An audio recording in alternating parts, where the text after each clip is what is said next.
আসসালামু আলাইকুম। সন্ধে ৭টা। বাংলাদেশ বেতার, রাজশাহী। স্থানীয় সংবাদ পড়ছি শিউলি মুর্মু।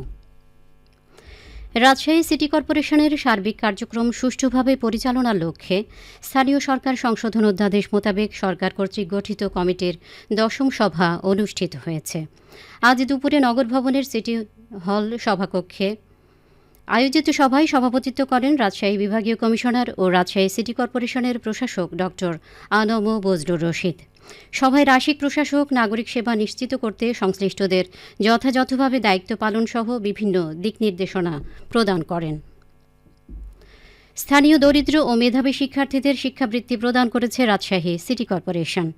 আজ নগর ভবনে প্রশাসকের দপ্তর কক্ষে দরিদ্র ও মেধাবী শিক্ষার্থীদের হাতে শিক্ষাবৃত্তির চেক তুলে দেন রাজশাহী বিভাগীয় কমিশনার ও রাজশাহী সিটি কর্পোরেশনের প্রশাসক ডক্টর আনম বজলুর রশিদ।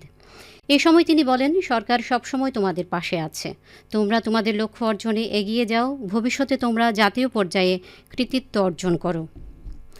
এবার রাজশাহী সিটি কর্পোরেশনের পক্ষ থেকে বিশ্ববিদ্যালয় পর্যায়ে ৫৮ জনকে, কলেজ পর্যায়ে ৪৪ জনকে, মাধ্যমিক পর্যায়ে ২৪ জনকে, প্রাইমারি পর্যায়ে ৩১ জন সহ ১৫৭ জন দরিদ্র ও মেধাবী শিক্ষার্থীকে শিক্ষাবৃত্তি প্রদান করা হয়।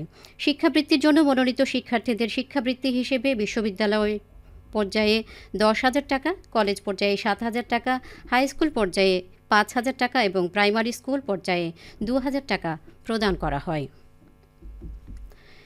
ঈদ উল ফিতরকে সামনে রেখে রাজশাহী জেলার অসহায় ও দুস্থ মানুষের বড় ধরনের খাদ্য সহায়তা কর্মসূচি হাতে নিয়েছে সরকার।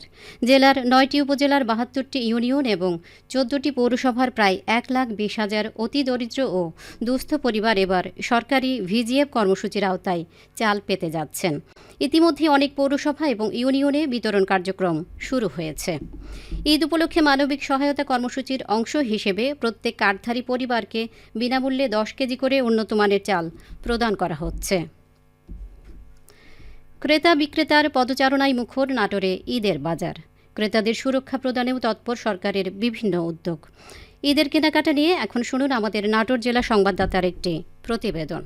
ক্রেতা বিক্রেতার পদচারণায় মুখর নাটোরে ঈদের বাজার। বিক্রেতা সনি আহমেদ জানান, এবার আমাদের বিপণনগুলোতে আমরা আমাদের বিদেশি পোশাকের পাশাপাশি দেশীয় পোশাকের সমন্বয়ে ক্রেতাদের ভালো সাড়া পাচ্ছি এবং এই বছর দেখছি অন্যান্য বছরের যেরকম মাঝামাঝির দিকে বেচা কিনা শুরু হয়, এবার তা না। এবার রোজার প্রথম দিকে আমাদের বেচা কিনা শুরু হয়েছে এবং বেতন ও বোনাস পাওয়ার পরে ভিড়টা আমাদের বাড়ছে এবং আমরা আসনের উপর সাড়া পাচ্ছি। পুরো পরিবার নিয়ে কেনাকাটায় ব্যস্ত ক্রেতা সঞ্জিদা পারভিন বললেন, মূলত 3 পিস নেওয়ার জন্য আসছি। বাচ্চাদের জন্য ড্রেস নিব, আর হাজবেন্ডের জন্য নিব, শ্বশুর শাশুড়ির জন্য নিব, সবার জন্য নেওয়া হবে।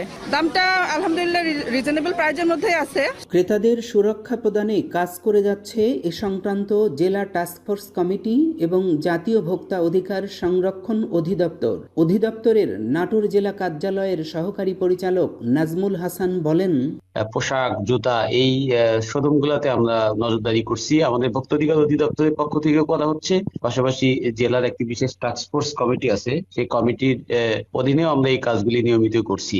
নাটোর শহরের স্বনামধন্য যে ব্র্যান্ড প্রতিষ্ঠান আছে সেগুলিতে আমরা তদারকি করেছি এবং কয়েকটিতে অনিয়ম পাওয়াতে আমরা জরিমানাও আরোপ করেছি। পাশাপাশি রোজা যেহেতু চলছে, এই মুহূর্তে নিত্য প্রয়োজনীয় যে পণ্য আছে, ইফতারি সামগ্রী, ছোলা, খেজুর, তেল, এই জাতীয় যে পণ্যগুলি রয়েছে, কাঁচা শাকসবজি, এই ব্যাপারে আমাদের মনিটরিং অব্যাহত আছে এবং ঈদের এই কেনাকাটা চলবে চাঁদ রাত পর্যন্ত। ফারাজি আহমদ রফিক বাবন, নাটোর জেলার সংবাদদাতা, বাংলাদেশ বেতার, রাজশাহী। রাজশাহীর পুঠিয়ায় ২৫শে মার্চ গণহত্যা দিবস পালন এবং ২৬শে মার্চ মহান স্বাধীনতা ও জাতীয় দিবস যথাযোগ্য মর্যাদায় উদযাপন উপলক্ষে এক প্রস্তুতিমূলক সভা অনুষ্ঠিত হয়েছে। আজ সকালে পুঠিয়া উপজেলা হলরুমে উপজেলা প্রশাসনের আয়োজনে এই সভা অনুষ্ঠিত হয়।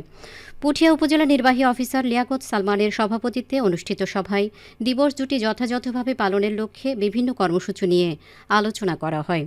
সভায় ২৫শে মার্চ গণহত্যা দিবসে শহীদদের স্মরণে আলোচনা সভা, মোমবাতি প্রজ্বলন সহ নানা কর্মসূচি এবং ২৬শে মার্চ মহান স্বাধীনতা ও জাতীয় দিবসে সূর্যোদয়ের সঙ্গে সঙ্গে জাতীয় পতাকা উত্তোলন, শহীদদের প্রতি শ্রদ্ধা নিবেদন, কুচকাওয়াজ, আলোচনা সভা, সাংস্কৃতিক অনুষ্ঠান সহ বিভিন্ন কর্মসূচি পালনের সিদ্ধান্ত গৃহীত হয়।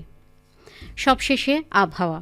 আজ রাজশাহীতে সর্বোচ্চ তাপমাত্রা ছিল 33.2 ডিগ্রি এবং সর্বনিম্ন 21.8 ডিগ্রি সেলসিয়াস। সন্ধ্যে 6টায় বাতাসে আপেক্ষিক আর্দ্রতার পরিমাণ ছিল 65%। রাজশাহী ও পার্শ্ববর্তী এলাকায় আগামীকাল সেহরির শেষ সময় ভোর 5টা 2 মিনিটে। সংবাদ শেষ হলো। আমাদের পরবর্তী স্থানীয় সংবাদ প্রচারিত হবে আগামীকাল সকাল 8টা 10 মিনিটে।